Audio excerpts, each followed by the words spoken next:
You know what I don't understand, Chuck? I don't understand love. Explain love to me, Chuck.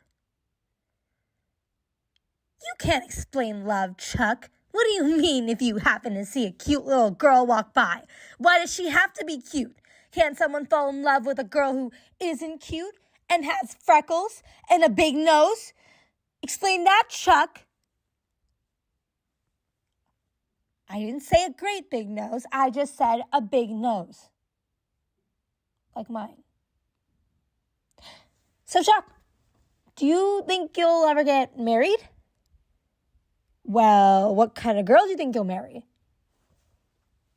What do you mean she'd be the kind of girl who'd call you poor sweet baby? You're very strange, Chuck.